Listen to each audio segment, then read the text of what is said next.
I live on a tropical island in South Thailand, and I'm going to compare it to Brooklyn, New York. Stay with me. For context, I moved to Thailand roughly 5 years ago. I lived in Brooklyn, New York for about 16 years. I'm originally from Oregon, shout out. I moved to New York City in 2004, and those of you that have been there know that Williamsburg, Brooklyn, during this time period was a very different place than what it is now. And I'm going to compare this island to that time of life when Brooklyn, just before Williamsburg, Brooklyn, kind of made its shift into what it really is today, which is not really a place that anyone cool wants to hang out.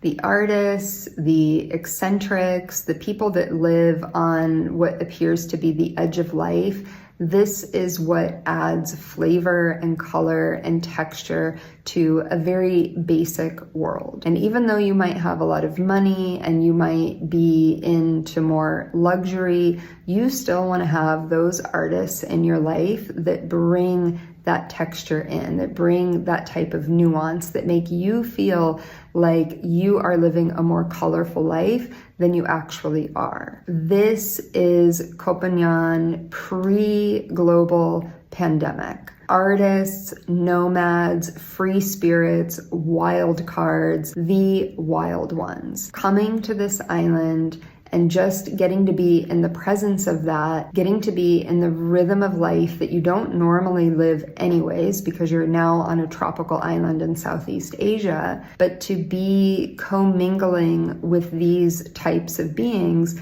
it adds a certain something to your experience. And people fall in love with this island. They fall in love with the spirit of this island. They fall in love with who they become on this island. They fall in love with everything that confronts them on this island. It is such an incredible place. It is also an incredibly touristic place. And with that, there are a lot of problems, and we'll get into that in another TikTok. When we had the global reset of 2020, you have to understand that Thailand shut down for like 2 years, or at least what felt like 2 years. But after that time period, when the gates officially opened and it was very easy for people to now start coming and visiting, and people were ready to leave their countries and to do all of that, we healed something, we were ready to shift. When people came into this country and into this island, it was total chaos and total mayhem. There was literally no place for anyone to stay during the first official high season that we were open. This means people were camping on the beach and pitching tents in jungles. And what happened, from my perspective, is that the Thai people made pretty much no money for 2 years waiting for tourism to come back to life.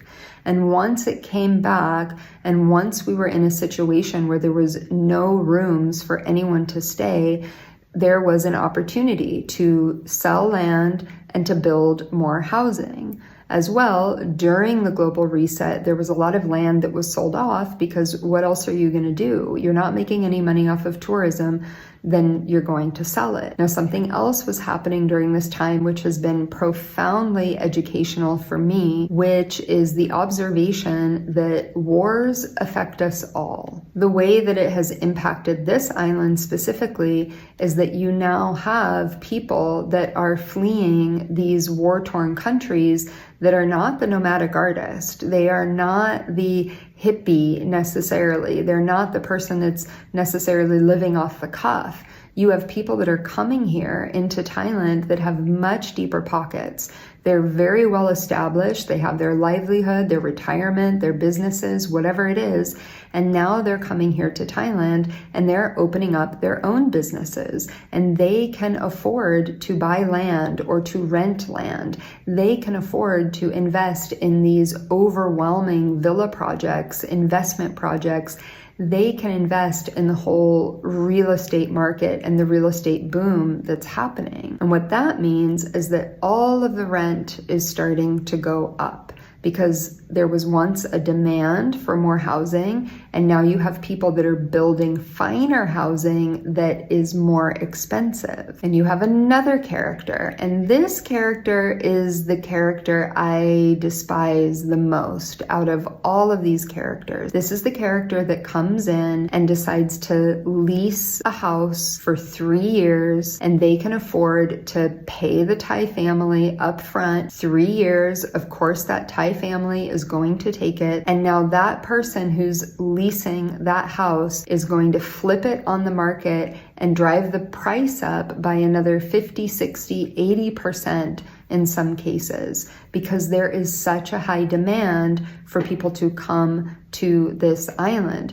to experience what it has to offer. And now we who have been renting and living and contributing to this energy field, we now have our rents increasing. And this is the way that a lot of Westerners are attempting to make their money. They're setting up all of these Airbnb accounts, they're creating these rental properties, and they are just sitting here flipping these houses, driving the prices up for everyone else.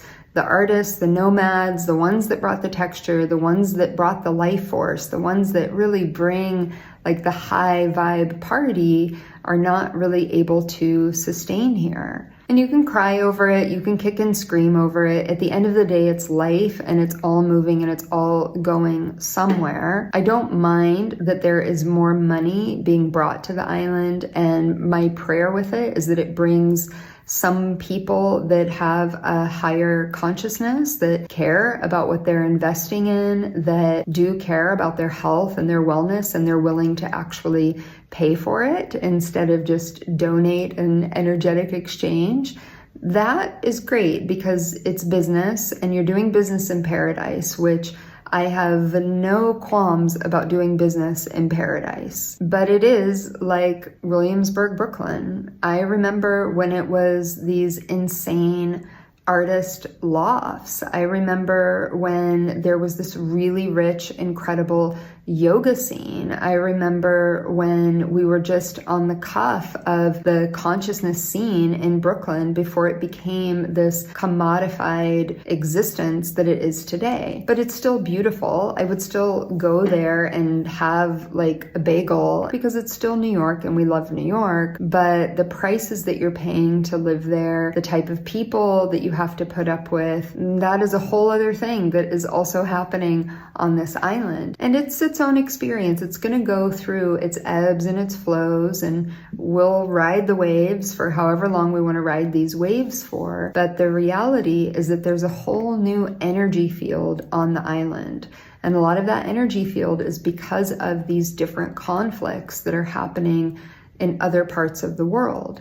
And you have to understand that those people are fleeing those conflicts and they're coming here and they're setting up shop and they're very tribal and they have their own communities and their own systems and their own energy field. And for me, when I travel as an American, I'm not trying to find the first American that I can find. That's just not what I do. I don't think it's what many of us do. I think as Americans, we want to leave America because we want to explore different cultures and we want to be impacted by what we see, what we feel, what we hear. We want that type of exchange. And there are people from other countries that really connect to their culture. It's just very rich. It's very tribal. It's a very much like a family, a network. And I think that there's a lot of value to that for sure. But do you want to come to Thailand to be around that? Or do you want to come to Thailand to be around something else? And that is something you'll only figure out, I guess, if you come here and you put yourself in it and you kind of see what's happening. if you are moving to Thailand or you're currently transplanted into Thailand, I just think that this is a worthy conversation. It is something to meditate on. So please just stay with me, hear me out. So now you have this situation on this island specifically where all of the rents are going up. You have all of the big villa projects, the investment projects that, and these projects are being sold before any building has even begun, right? The land is being harvested by both Thais and also non-Thais, these businesses that have come in and bought up land and bought up properties. Then you have the single individuals who are taking Thai houses, renting them for 3 or 5 years out of pocket, and then flipping them. Airbnb prices are through the roof, and the local Thai economy is corresponding in relationship to what is happening around them. So if they see that everything is being rented at this certain price, then they know, because they're not dumb, that they can also raise their rents. One thing that is very interesting living in Thailand and specifically on this island is that there isn't a lot of regulation. There aren't really rental protections. There are some protections if you really dig and you really look into it, but the way that things are rented to people, you could get kicked out at any time. I mean, they do give leases, but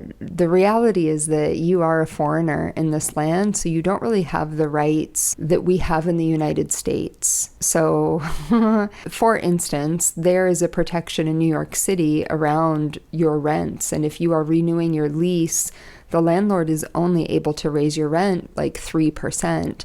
My rent here was raised 54% from the low season last year to the upcoming high season. It will literally be a 54% increase. Now, is this enough for me to kind of throw everything away and just move somewhere and rent cheaper? I definitely have the capacity to do that, but I love my home. I love my sea view. I love the life that I'm living here, and so it's worth it. It isn't the same as me living in New York City and sharing a space with a bunch of roommates and hustling and hitting the pavement every day and like living that type of exhausted life. I'm really living life on this side of the world. So it is worth it for me to at least stay this coming year and to kind of see how things work out. Last year, something really interesting happened, which was that this island should be for local Thais, meaning Thais from Bangkok, Thais from the north that want to come down and enjoy a nice little vacation on the ocean. Why shouldn't it be? And there were a lot of Thai tourists that came here last year around springtime, around Songkran, and they noticed that the prices were through the roof. They had to pay like so much money to be able to come in their own country and enjoy this place. So what happened? The Thai people went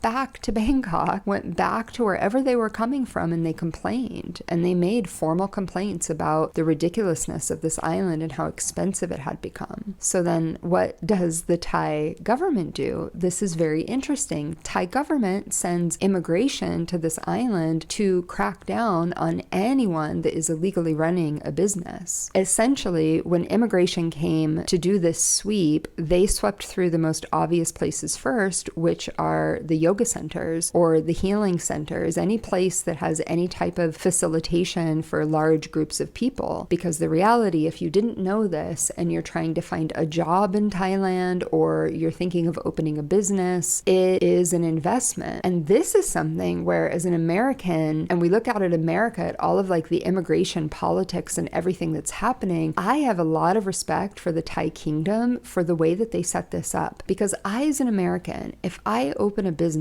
I have to employ 4 Thai people for every single foreign work permit that I have in the company. Now, there is a loophole to this, but it's going to be a lot more of an investment at the beginning. If you're here for a very long term, then the investment is worth this. But right now, like we're just talking about, right, these 4 Thai employees partnering with a Thai person. The idea is that if I'm going to live in this country, I'm going to make an investment here. I'm going to partner with Thais. I'm going to employ Thai people. And as an American, what makes America so amazing is that you don't have to do any of that. You can go to America and you can start your little business and you can grow that business into a massive empire. And that is like the hustle dream of America. Yeah, it's a total illusion unless that's something that you want to do and you're good at it and you succeed, and now you have like Jeff Bezos type of money because you've created this like huge system. But those of us that have made our way here to Thailand, we, I think, are recognizing that what we want is just a quality of life. We want a good quality of life. We want to be able to afford good food and have good like preventative health care through like this whole beautiful massage medicine that the Thai people carry, and the herbs, and you know, just the sense of freedom that comes with being able to afford your life and not have to hustle 24/7. And that is amazing. And at the same time, we are perhaps perpetuating an influx in rents. We're perpetuating gentrification. We're coming in and we're being like, oh my God, this is amazing. We're promoting it online on TikTok, right? We're kind of waving it in everyone's face of like, these products are so cheap, not to make anyone feel bad, but because we just can't believe it. A lot of creators are like, I've been lied to, I've been lied to, because they've never been to a country where things don't work like America works. And that's the truth for a lot of Americans. A lot of Americans don't travel. They don't actually travel and get into the parts of the world that will show you these things, that you can have a great life with very little in a certain sense. I digress. Now here we are, and we are like waving this and promoting this, and what is going to happen? The same thing that happened in Brooklyn, the same thing that happened in Williamsburg and Bushwick, the same thing that's happening on Kopangan, which is all of these people coming in that do have more money. They have more money than you have. They have more money than I have. And now they're going to come in and they're going to start to rent up all of the condos that were 10,000 baht. They're going to rent all of the condos that were 15,000 baht. And then by next year, 2 years, 3 years from now, they're going to start renting those on Airbnb for 35K, 45K, because the dream is being sold to people. And people are going to come in and they're going to buy that dream because that dream works for them the way that this dream works for us. With the prices going up, I fully recognize that I am also complicit in this ecosystem. It certainly was not my intention. My intention was never to come to Island and pillage the land and the jungle and build a concrete massive villa so that I could make money off of people coming here to vacation that can afford to pay ridiculous amounts of money. That was never my intention. I came here out of being blessed to land a job and to come here and to work on this land and to integrate into this land and integrate into the community and into the society. Still, I, as a Westerner, as a foreigner, as an American, I look at that issue. I look at how am I a part of the problem, and I don't focus so much on how am I part of the problem, but I like to look at how can I be part of the solution? How can I include the Thai voice, the Thai people in the work that I do, which is all primarily wellness-based work. And this isn't necessarily business needing to make money or needing to make profit. Like, that's not even what I'm talking about. I'm talking about the energetic cultural exchange of what I can do for the Thai people while I am a guest here in their home, while I am a guest here in their land. And so what's one thing that I've done? One thing that I've done is this last year and a half, I've mentored a younger Thai woman into helping her really understand the world of sound healing. I have that in my background. It's something that I do. It's something that I've been brought up in. It's something that my teacher and a lot of my peers have passed to me. It's something that I enjoy doing. And so this was a very harmonious, a very easy relationship to have because she's wonderful and lovely and we just have a very friendly connection. But I also know that I have a lot of education around this and I can therefore help her to become better at this thing that she's already drawn to. It's just looking at things in that way, right? Of like, how can I have balance? How can I have harmony? I think for me, on a soul level, I just want to keep my relationship with Thailand, my relationship with the Thai people, very, very clean and very harmonious. Okay, so I think that I can close this chapter and I will move on to other topics, other things, interesting or not. But thanks for hanging out with me. Again, I welcome your comments and your response. Much love.